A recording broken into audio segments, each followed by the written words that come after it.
Punjabi radio USA ਸੁਣ ਰਹੇ ਦੇਖ ਰਹੇ ਸਾਰੇ ਹੀ ਸਰੋਤਿਆਂ ਤੇ ਦਰਸ਼ਕਾਂ ਨੂੰ ਜੀ ਆਇਆਂ ਨੂੰ। ਵਾਹਿਗੁਰੂ ਜੀ ਕਾ ਖਾਲਸਾ, ਵਾਹਿਗੁਰੂ ਜੀ ਕੀ ਫਤਿਹ। ਪ੍ਰੋਗਰਾਮ ਪਹਿਲਾ ਪਾਣੀ ਜੀਓ ਹੈ। ਇਸ ਦੇ ਦੂਜੇ ਭਾਗ ਦੇ ਵਿੱਚ ਤੁਹਾਨੂੰ ਸਭਨਾਂ ਨੂੰ ਜੀ ਆਇਆਂ ਨੂੰ ਆਖਦੇ ਹਾਂ।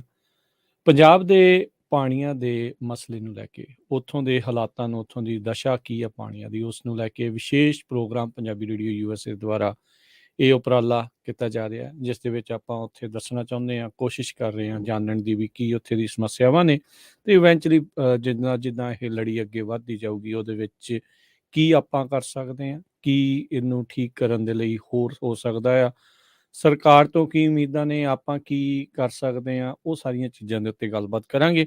ਇੱਕ ਵਾਰੀ ਫਿਰ ਮੇਰੇ ਨਾਲ ਇਸ ਪ੍ਰੋਗਰਾਮ ਦੇ ਵਿੱਚ ਜੁੜ ਚੁੱਕੇ ਨੇ Arshdeep Singh ji, Punjabi American growers group ਦੇ ਵੱਲੋਂ। ਅਰਸ਼ਦੀਪ ਸਿੰਘ ਜੀ, ਜੀ ਆਇਆਂ ਨੂੰ ਸਵਾਗਤ ਹੈ। ਵਾਹਿਗੁਰੂ ਜੀ ਕਾ ਖਾਲਸਾ, ਵਾਹਿਗੁਰੂ ਜੀ ਕੀ ਫਤਿਹ ਜੀ। ਤੇ ਆਪਣੇ ਨਾਲ ਪੰਜਾਬ ਤੋਂ ਮਾਤਾ ਗੁਜਰੀ ਕਾਲਜ ਤੋਂ ਜੁੜ ਚੁੱਕੇ ਨੇ ਪ੍ਰੋਫੈਸਰ ਹਰਬੀਰ ਕੌਰ ਜੀ, ਉਹਨਾਂ ਦਾ ਵੀ ਸਵਾਗਤ ਕਰਦੇ ਹਾਂ। ਜੀ ਆਇਆਂ ਨੂੰ ਭੈਣ ਜੀ, ਵਾਹਿਗੁਰੂ ਜੀ ਕਾ ਖਾਲਸਾ, ਵਾਹਿਗੁਰੂ ਜੀ ਕੀ ਫਤਿਹ। ਸੋ ਪਿਛਲੇ ਪ੍ਰੋਗਰਾਮ ਦੇ ਵਿੱਚ ਆਪਾਂ ਗੱਲਬਾਤ ਕੀਤੀ ਸੀ ਪੰਜਾਬ ਦੇ ਪਾਣੀਆਂ ਨੂੰ, ਧਰਤੀ ਹੇਠਲੇ ਪਾਣੀ ਦੀ ਵੀ ਕਿੱਦਾਂ ਓਵਰ ਐਕਸਪਲੋਇਟੇਸ਼ਨ ਹੋ ਰਹੀ ਆ, ਕਿੱਦਾਂ ਕੀ ਜਿਹੜਾ ਆ ਉੱਥੇ ਚੱਲ ਰਿਹਾ, ਕਿੱਦਾਂ ਦੀ ਜਿਹੜੀ ਇਸ ਟਾਈਮ ਦਸ਼ਾ ਆ ਉੱਥੇ ਦੀ ਬਣੀ ਹੋਈ ਆ। ਸੋ ਉਸ ਦਾ ਆਪਾਂ ਉੱਤੋਂ ਇੱਕ ਝਾਤਖੋਰੀ ਜਿਹੜੀ ਉਹ ਕੀਤੀ ਸੀ। ਅੱਜ ਦੇ ਪ੍ਰੋਗਰਾਮ ਦੇ ਵਿੱਚ ਆਪਾਂ ਜ਼ਿਲ੍ਹਾਵਾਰ ਜਿਹੜਾ ਉਹ ਚੱਲਾਂਗੇ। ਜਿਹੜੇ ਪੱਤਣਾਂ ਦੀ ਆਪਾਂ ਗੱਲ ਕੀਤੀ ਸੀ ਪਿਛਲੀ ਵਾਰ, ਕਿੰਨੇ ਫੁੱਟ ਤੇ ਨੇ, ਕਿੰਨਾ ਪਾਣੀ ਕੱਢਿਆ ਜਾ ਰਿਹਾ ਆ, ਕਿੰਨਾ ਉਹਦੇ ਵਿੱਚ ਘਾਟ ਆ, ਕਿੱਦਾਂ ਦੀ ਸਥਿਤੀ ਆ ਇਕੱਲੇ ਜ਼ਿਲ੍ਹੇ ਦੀ, ਉਹਨਾਂ ਆંકੜਿਆਂ ਦੇ ਉੱਤੇ ਆਪਾਂ ਜਿਹੜੀ ਉਹ ਝਾਤ ਮਾਰਾਂਗੇ, ਤਾਂ ਜੋ ਜਿਹੜੇ ਸਾਡੇ ਇੱਥੇ ਸੁਣਨ ਵਾਲੇ ਨੇ ਵੱਖ-ਵੱਖ ਜ਼ਿਲ੍ਹਿਆਂ ਨੂੰ ਜਿਹੜੇ ਜੁੜੇ ਹੋਏ ਨੇ, ਉਹ ਵੀ ਦੇਖ ਸਕਣ ਵੀ ਉਹਨਾਂ ਦੇ ਜ਼ਿਲ੍ਹੇ ਦਾ ਪਾਣੀ ਨੂੰ, ਧਰਤੀ ਹੇਠਲੇ ਪਾਣੀ ਨੂੰ ਲੈ ਕੇ ਕਿੱਦਾਂ ਦੇ ਹਾਲਾਤ ਜਿਹੜੇ ਉਹ ਬਣੇ ਆ, ਤੇ ਆਪਾਂ ਨੂੰ ਕਿਉਂ ਇੰਨੀ ਗੰਭੀਰਤਾ ਦੇ ਨਾਲ, ਸੰਜੀਦਗੀ ਦੇ ਨਾਲ ਉਸ ਉੱਤੇ ਵਿਚਾਰ ਕਰਨ ਦੀ ਜ਼ਰੂਰਤ ਆ, ਉਸ ਨੂੰ ਸਾਂਭਣ ਦੀ ਜਿਹੜੀ ਆ ਇਸ ਦੇ ਵਿੱਚ ਜ਼ਰੂਰਤ ਹੈਗੀ ਆ। ਤੇ ਆਓ ਅੱਜ ਦੇ ਪ੍ਰੋਗਰਾਮ ਦੀ ਸ਼ੁਰੂਆਤ ਕਰਦੇ ਹਾਂ, ਗੱਲਬਾਤ ਕਰਦੇ ਹਾਂ। ਪ੍ਰੋਫੈਸਰ ਸਾਹਿਬ, ਜੇ ਆਪਾਂ ਸ਼ੁਰੂਆਤ ਕਰੀਏ ਇਸੇ ਚੀਜ਼ ਤੋਂ, ਪੰਜਾਬ ਦੇ ਵਿੱਚ ਜਿਹੜੇ ਪਾਣੀ ਦੇ ਕਿਹੜੇ ਆਪਾਂ ਸੋਮੇ ਦੇਖਦੇ ਹਾਂ, ਕੁਦਰਤੀ ਜਾਂ ਗੈਰ ਕੁਦਰਤੀ ਜਿਹੜੇ ਸੋਮੇ ਉਹ ਕਿਹੜੇ ਨੇ ਇਸ ਟਾਈਮ ਪਾਣੀ ਦੇ? ਪੰਜਾਬ ਦੇ ਪਾਣੀ ਦਾ ਜਿਵੇਂ ਬਾਕੀ ਦੁਨੀਆ ਦੇ ਪਾਣੀ ਦਾ ਮਸਲਾ ਹੈ, ਉਵੇਂ ਹੀ ਹੈ। ਪੰਜਾਬ ਦੇ ਪਾਣੀ ਦੇ ਵਿੱਚ ਕੁਦਰਤੀ ਸੋਮੇ, ਜਿਵੇਂ ਸਾਡੇ ਕੋਲ ਨਦੀਆਂ, ਨਹਿਰਾਂ, ਨਾਲੇ ਨੇ, ਤੇ ਗਰਾਊਂਡ ਵਾਟਰ ਹੈ ਜਿਹੜਾ, ਉਹ ਵੀ ਕੁਦਰਤੀ ਸੋਮਿਆਂ ਦੇ ਵਿੱਚ ਹੀ ਆਉਂਦਾ। ਜਿਵੇਂ ਅੱਜ ਦੇ ਆਪਾਂ ਗੱਲਬਾਤ ਦਾ ਮੇਨ ਜਿਹੜਾ ਆਪਣਾ ਮੁੱਖ ਧੁਰਾ ਹੈ, ਉਹ ਜ਼ਮੀਨ ਹੇਠਲਾ ਪਾਣੀ ਹੈ। ਤਾਂ ਜਿਵੇਂ ਉਹਦੀ ਗੱਲ ਕਰਾਂ ਤਾਂ ਉੱਥੋਂ ਆਪਾਂ ਗੱਲ ਸ਼ੁਰੂ ਕਰਦੇ ਹਾਂ ਕਿ ਪੱਤਣਾਂ ਤੋਂ। ਪੱਤਣ ਕਿਵੇਂ ਨੇ? ਸਭ ਤੋਂ ਪਹਿਲਾਂ ਮੈਂ ਪੱਤਣ ਨੂੰ ਡਿਫਾਈਨ ਕਰਨਾ ਜ਼ਰੂਰ ਚਾਹਾਂਗੀ। ਜ਼ਰੂਰ। ਪੱਤਣ ਕੀ ਹੁੰਦਾ ਹੈ ਕਿ ਦੋ ਤਹਿਾਂ ਨੇ, ਸਖਤ ਤਹਿਾਂ ਨੇ, ਉਹਨਾਂ ਦੇ ਵਿੱਚ ਜਿਹੜਾ ਪਾਣੀ ਹੈ ਉਹਨੂੰ ਪਹਿਲਾ ਪੱਤਣ ਕਿਹਾ ਜਾਂਦਾ ਹੈ, ਫਿਰ ਦੂਜਾ, ਫਿਰ ਤੀਜਾ। ਸਭ ਤੋਂ ਉੱਤੇ ਵਾਲਾ ਜਿਹੜਾ ਪੱਤਣ ਹੁੰਦਾ, ਉਹਦੇ ਵਿੱਚ ਉਹਦਾ ਮੌਸਮ ਦਾ ਉਹਦੇ ਤੇ ਬਹੁਤ ਅਸਰ ਪੈਂਦਾ ਹੈ। ਜੇ ਮੀਂਹ ਆਉਂਦਾ ਤਾਂ ਉਹਦਾ ਵੀ ਉਹਦੇ ਤੇ ਦਿਨਾਂ ਦਾ, ਮਹੀਨਿਆਂ ਦਾ, ਸਾਲਾਂ ਦਾ ਅਸਰ ਪੈਂਦਾ ਹੈ। ਪਰ ਜਦੋਂ ਉਹ ਤੋਂ ਬਾਅਦ ਦੂਜੇ ਪੱਤਣ ਤੇ ਆਉਂਦੇ ਆ, ਫਿਰ ਉੱਥੇ ਤਹਿਾਂ ਬਣ ਜਾਂਦੀਆਂ ਨੇ। ਉੱਪਰ ਵੀ ਸਖਤ ਤਹਿ ਆ, ਮਿੱਟੀ ਦੀ, ਜ਼ਮੀਨ ਦੀ, ਧਰਤੀ ਦੀ, ਥੱਲੇ ਵੀ ਸਖਤ ਤਹਿ ਆ, ਤੇ ਉਹਦੇ ਉੱਤੇ ਫਿਰ ਪਾਣੀ ਜਦੋਂ ਉਹਦੇ ਤੀਕਰ ਪਹੁੰਚਦਾ ਹੈ ਤਾਂ ਉਹ ਸਦੀਆਂ ਦਾ, ਕਹਿ ਲਓ 100 ਸਾਲ, 2 ਸਾਲ, ਇੰਨਾ ਦਾ ਰਕਬਾ ਹੋ ਜਾਂਦਾ ਹੈ। ਤੇ ਉਹ ਤੋਂ ਬਾਅਦ ਜਦੋਂ ਤੀਜੇ ਪੱਤਣ ਤੇ ਪਾਣੀ ਪਹੁੰਚਦਾ ਹੈ ਤਾਂ ਉਹ ਹੋਰ ਵੀ ਇਹ ਤੋਂ ਸਦੀਆਂ ਤੋਂ ਕਈ 100 ਸਦੀਆਂ ਤੱਕ ਦੀ ਕਹਾਣੀ ਸ਼ੁਰੂ ਹੋ ਜਾਂਦੀ ਹੈ। ਤਾਂ ਇਹ ਪੱਤਣ ਵਾਰ ਪਾਣੀ ਆ ਜਿਹੜਾ ਕੁਦਰਤ ਉਹ ਐਵੇਂ ਸਾਂਭ ਰਹੀ ਆ, ਜਿਹਦੇ ਵਿੱਚ ਪਹਿਲੇ ਪੱਤਣ ਦੇ ਵਿੱਚ ਅਕਸਰ ਇਹ ਗੱਲ, ਜਿੰਨੇ ਹੁਣ ਸਾਡੇ ਬੋਰ ਹੁੰਦੇ ਨੇ ਉਹ ਸਾਰੇ ਪਹਿਲੇ ਪੱਤਣ ਤੇ ਹੋ ਰਹੇ ਨੇ। ਅਜੇ ਕਿਤੇ ਦੂਜੇ ਪੱਤਣ ਤੱਕ ਅਸੀਂ ਪਹੁੰਚ ਚੁੱਕੇ ਹਾਂ, ਪਰ ਪਹਿਲੇ ਪੱਤਣ ਤੇ ਹੀ ਆਮ ਬੋਰ ਨੇ ਜਿਹੜੇ ਉਹ ਪੰਜਾਬ 'ਚ ਹੋ ਰਹੇ ਨੇ। ਤਾਂ ਕੁਦਰਤੀ ਸੋਮਿਆਂ ਦੇ ਵਿੱਚ ਜਿਹੜਾ ਗਰਾਊਂਡ ਵਾਟਰ ਆ ਉਹ ਮੋਹਰੀ ਹੋਇਆ ਇਸ ਟਾਈਮ, ਵਰਤਣ ਦੇ ਮਾਮਲੇ ਦੇ ਵਿੱਚ, ਦਿਖਣ ਦੇ ਮਾਮਲੇ ਦੇ ਵਿੱਚ ਵੀ ਹੋਇਆ, ਚਾਹੇ ਸਾਨੂੰ ਆਣਦੇ, ਪਰ ਅਸੀਂ ਵਰਤੋਂ ਨੂੰ ਦਿਖਦੇ ਦੇ ਤੌਰ ਤੇ ਵੱਧ ਹੀ ਰਹੇ ਹਾਂ, ਲਗਾਤਾਰ ਜਿਹੜੀ ਉਹ ਵੱਧ ਰਹੀ ਹੈ। ਸੋ ਬਿਲਕੁਲ ਆਪਾਂ ਇਸੇ ਦੇ ਉੱਤੇ ਜਿਹੜੀ ਅੱਜ ਚਰਚਾ ਦਰਸ਼ਕ ਸਰੋਤਿਓ ਜਿਹੜੀ ਉਹ ਕਰਨੀ ਆ ਵੀ ਪੱਤਣਾਂ ਦੀ ਕੀ ਜਿਹੜੀ ਸਥਿਤੀ ਇਸ ਟਾਈਮ ਬਣੀ ਆ। ਸੋ ਜਿੱਦਾਂ ਤੁਸੀਂ ਦੱਸਿਆ ਵੀ ਮੌਜੂਦਾ ਹਾਲਾਤਾਂ ਤੇ ਮੌਸਮ ਦੇ ਨਾਲ ਜਿਹੜੇ ਪਹਿਲੇ ਪੱਤਣ ਦਾ ਬਹੁਤ ਜ਼ਿਆਦਾ ਅਸਰ ਰਹਿੰਦਾ ਆ। ਉਸ ਤੋਂ ਜਿਉਂ ਥੱਲੇ ਜਾਂਦੇ ਆ, ਇੱਥੇ ਇੱਕ ਟਰਮ ਵਰਤੀ ਜਾਂਦੀ, ਏਂਸ਼ੀਅੰਟ ਵਾਟਰ, ਵੀ ਬਹੁਤ ਪੁਰਾਣਾ, ਸਦੀਆਂ ਪੁਰਾਣਾ, ਹਜ਼ਾਰਾਂ ਸਾਲ ਪੁਰਾਣਾ ਜਿਹੜਾ ਪਾਣੀ ਆ, ਉਹਨਾਂ ਜ਼ਮਾਨਿਆਂ ਦੇ ਵਿੱਚ ਜਿਹੜਾ ਵਹਿ ਰਿਹਾ ਸੀਗਾ, ਤੇ ਉਹ ਹੌਲੀ ਥੱਲੇ ਰਿਸਦਾ ਉੱਥੇ ਤੱਕ ਜਿਹੜਾ ਉਹ ਗਿਆ ਹੈਗਾ ਆ। ਪੁਰਾਣੇ ਏਸ਼ੀਐਂਟ ਵਾਟਰ ਨੂੰ ਲੈ ਕੇ ਵੀ ਕਈ ਤਰ੍ਹਾਂ ਦੀਆਂ ਚੀਜ਼ਾਂ ਰਹਿੰਦੀਆਂ ਵੀ ਉਹਨਾਂ ਵਿੱਚ ਕੀ ਮਿਲਿਆ ਸੀ, ਕੀ ਘੁਲਿਆ ਸੀ, ਉਦੋਂ ਕੀ ਸੀਗੀ ਕੁਦਰਤ, ਉਹ ਜਿਹੜੀ ਇੱਕ ਡਿਫਰੈਂਟ ਸਟੋਰੀ ਬਣ ਜਾਂਦੀ ਆ। ਸੋ ਭੈਣ ਜੀ, ਜੇ ਆਪਾਂ ਗੱਲਬਾਤ ਨੂੰ ਅੱਗੇ ਤੋਰੀਏ, ਆਪਾਂ ਕਿਹੜੇ ਜ਼ਿਲ੍ਹੇ ਤੋਂ ਸ਼ੁਰੂ ਕਰਦੇ ਹਾਂ ਵੀ ਜਿਹਦੇ ਵਿੱਚ ਆਪਾਂ ਪੱਤਣਾਂ ਦੇ ਹਾਲਾਤਾਂ ਨੂੰ ਪਤਾ ਕਰੀਏ ਵੀ ਆਪਾਂ ਜ਼ਿਲ੍ਹਾਵਾਰ ਜਿਹੜਾ ਅੱਗੇ ਫਿਰ ਵੱਧਦੇ ਚੱਲੀਏ। ਜਿਹੜਾ ਕੁਝ ਪੰਜਾਬ ਦੇ ਐਸੇ ਜ਼ਿਲ੍ਹੇ ਨੇ ਜਿਨ੍ਹਾਂ ਦੇ ਵਿੱਚ ਪੱਤਣ, ਦੂਜੇ ਪੱਤਣ ਤੇ ਤੀਜੇ ਪੱਤਣ ਦੇ ਵਿੱਚ ਪਾਣੀ ਹੈ ਹੀ ਨਹੀਂ। ਅੱਛਾ, ਪਹਿਲੇ ਪੱਤਣ 'ਚ ਹਾਂ, ਸਿਰਫ ਪਹਿਲੇ ਪੱਤਣ ਪਹਿਲੇ ਹਾਂ ਬਿਲਕੁਲ, ਪਹਿਲੇ ਪੱਤਣ ਦੇ ਵਿੱਚ ਅਸੀਂ ਜਿਹੜਾ ਮਤਲਬ ਕਹਿ ਲਓ ਸਾਡੇ ਕੋਲ ਅੰਕੜੇ ਆਉਂਦੇ ਨੇ, ਉਹ ਸੈਂਟਰਲ ਗਰਾਊਂਡ ਵਾਟਰ ਬੋਰਡ ਕੇਂਦਰ ਦੀ ਇੱਕ ਜਿਹੜੀ ਰਿਪੋਰਟ ਆ ਉਹਦੇ ਮੁਤਾਬਕ ਨੇ, ਜਾਂ ਪੰਜਾਬ ਐਗਰੀਕਲਚਰ ਯੂਨੀਵਰਸਿਟੀ ਆ, ਖੇਤੀਬਾੜੀ ਯੂਨੀਵਰਸਿਟੀ ਲੁਧਿਆਣਾ, ਉਹਦੀ ਰਿਪੋਰਟ ਛਪਦੀ ਆ ਜਿਹੜੀ 2017 'ਚ ਆਈ ਸੀ, ਜਿਹਦੇ ਵਿੱਚ ਸਭ ਤੋਂ ਪਹਿਲਾਂ ਸ਼ੰਕਾ ਇਹ ਜ਼ਾਹਰ ਕੀਤਾ ਗਿਆ ਸੀ ਕਿ ਆਉਂਦੇ 17 ਸਾਲਾਂ 'ਚ ਹੀ ਪਾਣੀ, ਜ਼ਮੀਨ ਹੇਠਲਾ ਪਾਣੀ ਆ ਜਿਹੜਾ ਪੰਜਾਬ ਦਾ, ਉਹ ਖਤਮ ਹੋ ਜਾਣਾ। ਤਾਂ ਆਪਣੇ ਪਹਿਲੇ ਹਾਂਜੀ, ਪੱਤਣ ਚੋਂ ਮਤਲਬ ਪੂਰਾ ਹੀ ਖਤਮ ਹੋ ਜਾਣਾ ਉਹ ਕਹਿੰਦੇ। ਉਹਨਾਂ ਦਾ ਤਾਂ ਮੰਨਣਾ ਇਹ ਹੈ ਜੀ ਵੀ 17 ਸਾਲਾਂ 'ਚ ਹੀ ਤਿੰਨਾਂ ਪੱਤਣਾਂ ਚੋਂ ਖਤਮ ਹੋ ਜਾਣਾ। ਤਿੰਨਾਂ ਚੋਂ ਹੀ ਖਤਮ ਹੋ ਜਾਣਾ। ਸੋ ਪਹਿਲੇ ਇਸ ਟਾਈਮ ਕਿੰਨੇ ਜ਼ਿਲ੍ਹੇ ਆ ਜਿਹੜੇ ਇਸ ਟਾਈਮ ਪੱਤਣਾਂ ਦੇ ਹਿਸਾਬ ਨਾਲ ਰੈੱਡ ਦੇ ਵਿੱਚ ਜਿਹੜੇ ਉਹ ਚੱਲ ਰਹੇ ਨੇ? ਦੇਖੋ, ਹੁਣ ਪੱਤਣਾਂ ਦੇ ਮਾਮਲੇ 'ਚ ਇੱਕ ਮੈਂ ਤੁਹਾਨੂੰ ਬਿਲਕੁਲ ਨਿੱਕੀ ਜੀ ਐਗਜ਼ਾਮਪਲ ਦਿੰਦੀ ਹਾਂ ਵੀ ਜਿਵੇਂ ਪੰਜਾਬ ਦੇ ਵਿੱਚ ਪਹਿਲਾਂ ਨਲਕੇ ਕੰਮ ਕਰਦੇ ਸੀ। ਅੱਛਾ, ਪਹਿਲਾ ਪੱਤਣ ਜਿਹੜਾ ਸਾਡੇ ਕੋਲ ਹੈਗਾ ਉਹ ਹੁੰਦਾ 100 ਮੀਟਰ ਤੱਕ, ਤਕਰੀਬਨ 350 ਫੁੱਟ ਤੇ ਆ ਜਾਂਦਾ। ਠੀਕ ਹੈ। ਉਹ ਤੋਂ ਬਾਅਦ ਫਿਰ ਦੂਜਾ ਪੱਤਣ ਸ਼ੁਰੂ ਹੁੰਦਾ ਜਿਹੜਾ 100 ਤੋਂ 200 ਮੀਟਰ ਤੱਕ, ਉਹਦੀ ਅਸੀਂ ਮਾਪਦੇ ਹਾਂ ਜਿਹੜੀ ਉਹ 300 ਤੋਂ ਕਹਿ ਲਓ 650 700 ਫੁੱਟ ਤੱਕ। ਫਿਰ ਤੀਸਰਾ ਪੱਤਣ ਸ਼ੁਰੂ ਹੁੰਦਾ ਹੈ ਜਿਹੜਾ ਉਹ ਤੋਂ ਅੱਗੇ ਚੱਲਦਾ 200 ਤੋਂ 300 ਮੀਟਰ, ਜਿਹੜੀ 700 ਤੋਂ ਸ਼ੁਰੂ ਕਰਕੇ ਫੁੱਟ ਤੋਂ 1000 ਫੁੱਟ ਤੱਕ ਦਾ ਪਾਣੀ ਹੈ। ਤੇ ਇਹ ਤਿੰਨ ਪੱਤਣਾਂ ਨੂੰ ਅਸੀਂ ਇਸ ਹਿਸਾਬ ਨਾਲ ਜਿਹੜਾ ਉਹ ਵੰਡ ਲੈਂਦੇ ਹਾਂ। ਤਾਂ ਹੁਣ ਜਿਵੇਂ ਤੁਸੀਂ ਗੱਲ ਕੀਤੀ ਕਿ ਕਿੱਥੇ ਪਹਿਲੇ ਪੱਤਣ ਦਾ ਪਾਣੀ ਆ ਜਿਹੜਾ ਉਹ ਖਤਮ ਹੋਣੇ ਵਾਲਾ, ਹੁਣ ਪੰਜਾਬ ਦੇ ਵਿੱਚ ਐਜ਼ ਸੱਚ ਕੋਈ ਕਿਸੇ ਤੇ ਬੰਧਨ ਨਹੀਂ ਆ ਵੀ ਉਹਨੇ ਕਿੰਨੇ ਫੁੱਟ ਡੂੰਘਾ ਬੋਰ ਕਰਨਾ ਹੈ ਤੇ ਉਹ ਕਿੰਨਾ ਕਰ ਰਹੇ ਨੇ।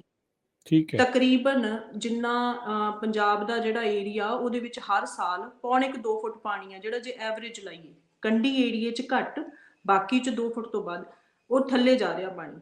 ਤਾਂ ਹਰ ਸਾਲ ਕੋਈ 2 ਫੁੱਟ ਡੂੰਘਾ ਬੋਰ ਕਰਨ ਦੀ ਬਜਾਏ ਉਹ ਇੱਕੋ ਵਾਰੀ ਬਹੁਤ ਡੂੰਘਾ ਕਰ ਦਿੰਦੇ ਨੇ, ਮਤਲਬ 200-200 ਫੁੱਟ ਤੇ 300-300 ਫੁੱਟ ਤੇ ਉਹ ਪਹਿਲਾਂ ਹੀ ਬੋਰ ਕਰ ਲੈਂਦੇ ਨੇ। ਸੋ ਪਹਿਲਾ ਪੱਤਣ ਆ ਜਿਹੜਾ ਉਹ ਚੱਲ ਰਿਹਾ ਉਵੇਂ। ਤਾਂ ਹਜੇ ਜਿੱਥੇ ਪਾਣੀ ਘਟਣ ਦੀ ਸ਼ੰਕਾ ਵੀ ਹੁੰਦੀ ਆ ਵੀ ਇੱਥੇ 5 ਸਾਲ ਨੂੰ ਡੂੰਘਾ ਕਰਨਾ ਪਊ ਬੋਰ, ਜਾਂ 2 ਸਾਲ ਨੂੰ ਡੂੰਘਾ ਕਰਨਾ ਪਊ, ਉਹਦੀ ਬਜਾਏ ਉਹ ਹੁਣੀ ਬਹੁਤ ਡੂੰਘਾ ਕਰ ਲੈਂਦੇ ਨੇ ਵੀ ਘੱਟੋ ਘੱਟ 10-15 ਸਾਲ ਸਾਡੇ ਉਹ ਐਵੇਂ ਹੀ ਲੰਘ ਜਾਣ। ਤਾਂ ਚਾਹੇ ਘਰਾਂ ਦੇ ਪਾਣੀ ਦੀ ਗੱਲ ਆ, ਚਾਹੇ ਮੋਟਰਾਂ ਦੇ ਪਾਣੀ ਦੀ ਗੱਲ ਆ, ਇਹ ਐਵੇਂ ਹੀ ਚੱਲ ਰਿਹਾ ਜੀ।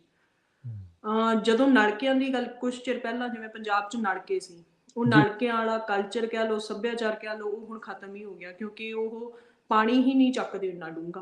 ਪਾਣੀ ਉਸ ਲੈਵਲ ਤੋਂ, ਉਸ ਤਲ ਤੋਂ ਥੱਲੇ ਜਾ ਚੁੱਕਿਆ। ਹੁਣ ਜਦੋਂ ਤਲ ਤੋਂ ਪਾਣੀ ਥੱਲੇ ਜਾ ਚੁੱਕਿਆ, ਤਾਂ ਜਿਹੜੀ ਇੱਕ ਟਰਮ ਸੀ ਪੰਜਾਬ ਦੇ ਵਿੱਚ ਵੀ ਪੰਜਾਬ ਦਾ ਮਿੱਠਾ ਪਾਣੀ ਆ, ਉਹ ਤਕਰੀਬਨ ਮਿੱਠਾ ਪਾਣੀ ਜਿਹੜਾ ਉੱਪਰਲਾ, ਜਿਹੜਾ ਹੈਲਥ ਵਾਈਜ਼ ਵੀ ਚੰਗਾ ਮੰਨਿਆ ਜਾਂਦਾ ਹੈ, ਉਹ ਤਕਰੀਬਨ ਸਾਰੇ ਖਤਮ ਹੈ। ਹੁਣ ਉਹ ਪਾਣੀ ਦਾ ਲੈਵਲ ਥੱਲੇ ਜਾਈ ਜਾਂਦਾ, ਬੋਰ ਹੋਰ ਡੂੰਘੇ ਹੋਈ ਜਾਂਦੇ ਨੇ। ਇਹ ਵੀ ਨਹੀਂ ਉਡੀਕ ਕੀਤੀ ਜਾਂਦੀ ਕਿ ਜਿੱਥੇ ਬੋਰ ਕੀਤਾ ਹੋਇਆ ਹੈ ਉੱਪਰ 100 ਫੁੱਟ ਤੇ ਆ ਜਾਂ 150 ਫੁੱਟ ਤੇ ਆ, ਵੀ ਉਹ ਖਤਮ ਹੋਵੇ ਫੇਰ ਅੱਗੇ ਸ਼ੁਰੂ ਕਰੀਏ। ਉਹ ਤੋਂ ਪਹਿਲਾਂ ਹੀ ਹੋਰ ਡੂੰਘਾ ਕਰ ਲਿਆ ਜਾਂਦਾ ਬੋਰ। ਸੋ ਇਹ ਅੰਦਾਜ਼ਾ ਲਾਉਣਾ ਕਿ ਵੀ ਪਹਿਲਾ ਪੱਤਣ ਮੁੱਕਣ ਤੋਂ ਬਾਅਦ ਹੀ ਦੂਜੇ ਪੱਤਣ ਤੇ ਸ਼ੁਰੂ ਹੋਣਾ, ਇਹ ਵੀ ਸਹੀ ਨਹੀਂ। ਬਹੁਤ ਜਗ੍ਹਾ ਮੋਟਰਾਂ ਨੇ ਜਿਹੜੀਆਂ ਉਹ ਦੂਜੇ ਪੱਤਣ ਦੇ ਵਿੱਚ ਮਤਲਬ 400 ਤੇ 450 ਤੇ 500 ਤੇ ਉਹ ਐਂਟਰ ਹੋ ਚੁੱਕੀਆਂ ਨੇ, ਵੀ ਉੱਥੋਂ ਉਹਨਾਂ ਦਾ ਸ਼ੁਰੂ ਹੋ ਗਿਆ ਪਾਣੀ ਕੱਢਣਾ।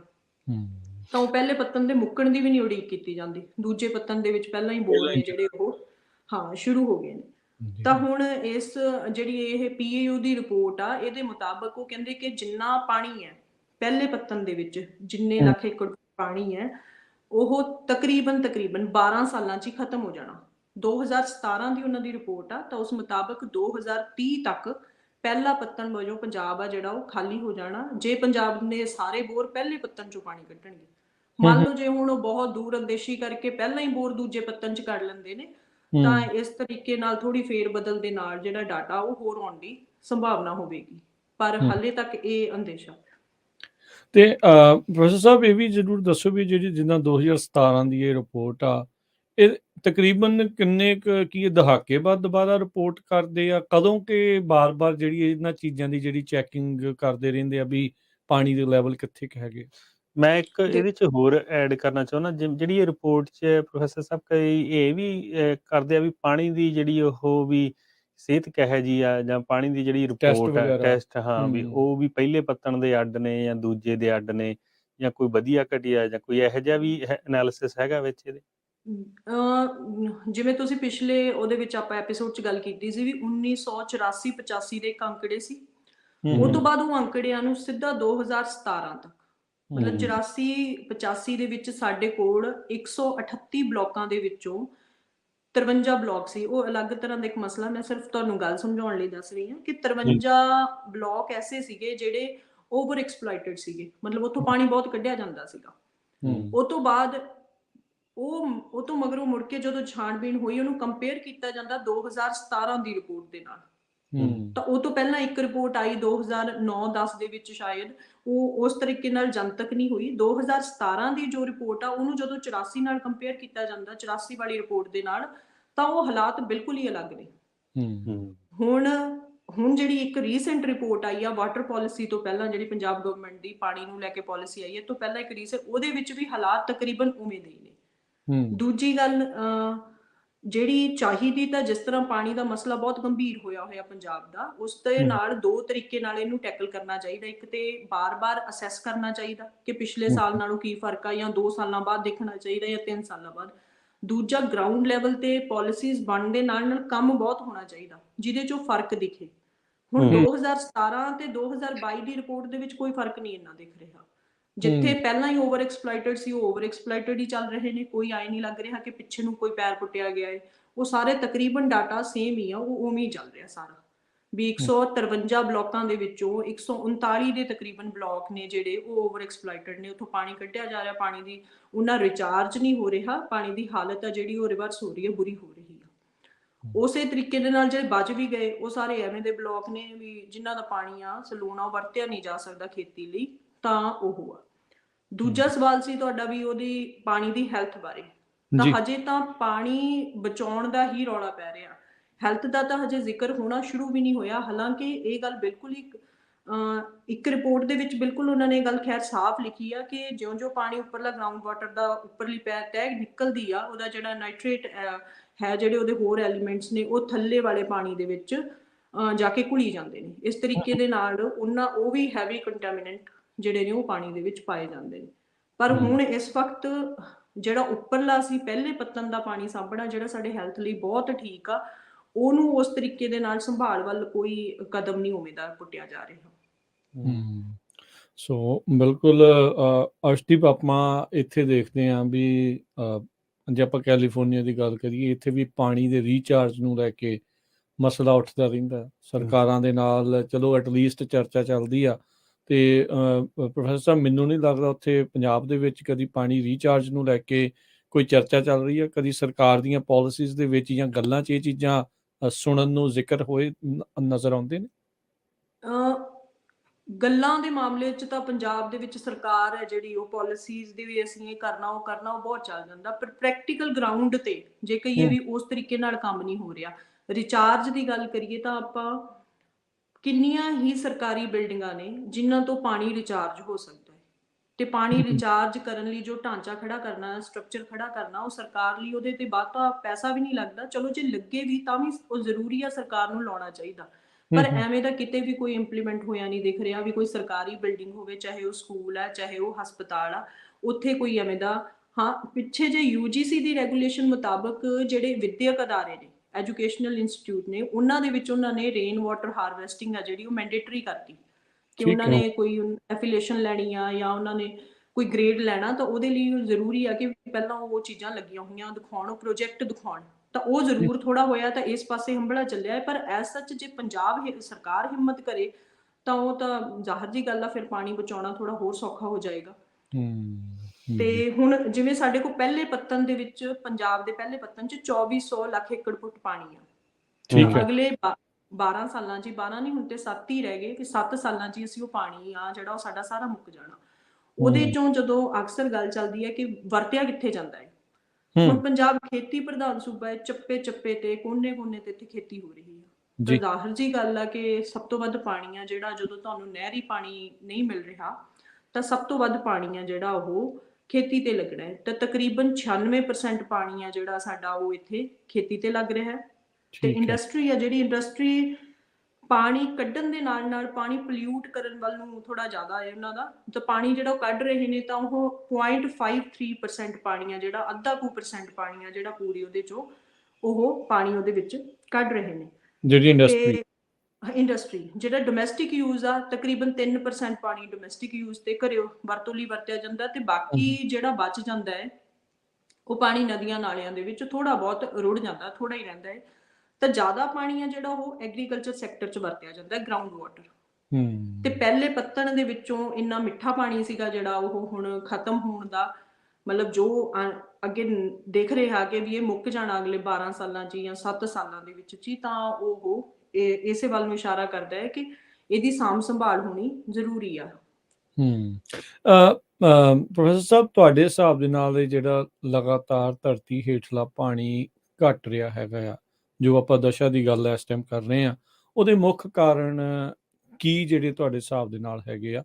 ਵੀ ਕਿਉਂ ਆਪਾਂ ਇੰਨੀ ਤੇਜ਼ੀ ਦੇ ਨਾਲ ਇੰਨੀ ਜਲਦੀ ਜਿਹੜਾ ਇਹ ਪਾਣੀ ਧਰਤੀ ਹੇਠਲਾ ਘਟਦਾ ਜਾ ਰਿਹਾ?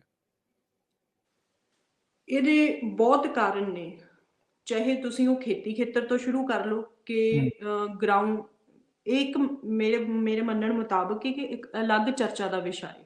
ਠੀਕ ਹੈ। ਤਾਂ ਚਾਹੇ ਖੇਤੀ ਤੋਂ ਸ਼ੁਰੂ ਕਰ ਲਓ, ਵੀ ਜਦੋਂ ਤੁਸੀਂ ਕਿਸਾਨਾਂ ਨਾਲ ਗੱਲ ਕਰਦੇ ਹੋ ਤਾਂ ਇਹ ਕਿਹਾ ਜਾਂਦਾ ਹੈ ਕਿ ਪੀਣ ਲਈ ਪਾਣੀ, ਆਪਣੇ ਖੇਤੀ ਲਈ ਪਾਣੀ ਸਾਨੂੰ ਨਹਿਰੀ ਨਹੀਂ ਮਿਲ ਰਿਹਾ, ਤਾਂ ਅਸੀਂ ਗਰਾਊਂਡ ਵਾਟਰ ਤੇ ਉਹਦੇ ਤੇ ਹੀ ਰਿਲਾਈ ਕਰਦੇ ਹਾਂ।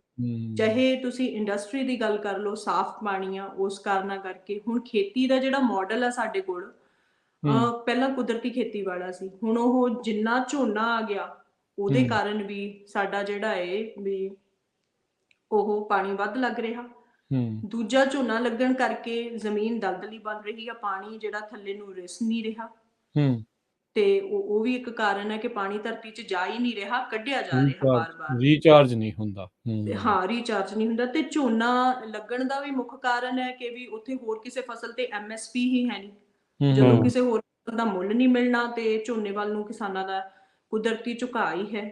ਉਹ ਤੋਂ ਬਿਨਾਂ ਡੋਮੈਸਟਿਕ ਯੂਜ਼ ਤੇ ਆ ਜਿਹੜਾ ਤੁਹਾਡੇ, ਚਾਹੇ ਛੋਟਾ ਕਾਰਨ ਆ ਚਾਹੇ ਵੱਡਾ ਕਾਰਨ ਆ, ਵੀ ਘਰਾਂ ਦੇ ਵਿੱਚ ਫਿਲਟਰ ਲੱਗ ਜਾਣੇ ਪਾਣੀ ਲਈ, RO ਲੱਗ ਜਾਣੇ, ਉਹ ਕਿੰਨੀ ਵੇਸਟੇਜ ਆ ਉਹ ਸਾਰੀ ਚੱਲਦੀ ਆ। ਉਹ ਤੋਂ ਬਾਅਦ ਜ਼ਮੀਨ ਪੱਕੀ ਹੋ ਚੁੱਕੀ ਹੈ। ਇਹ ਸਾਰੇ ਐਵੇਂ ਦੇ ਕਈ ਕਾਰਨ ਨੇ ਵੀ ਜਿਵੇਂ ਘਰ ਘਰ ਵਰਤੋਂ ਆ ਜਿਹੜੀ ਪਾਣੀ ਦੀ ਉਹ ਸਾਡੀ ਬਹੁਤ ਜ਼ਿਆਦਾ ਵੱਧ ਗਈ ਆ।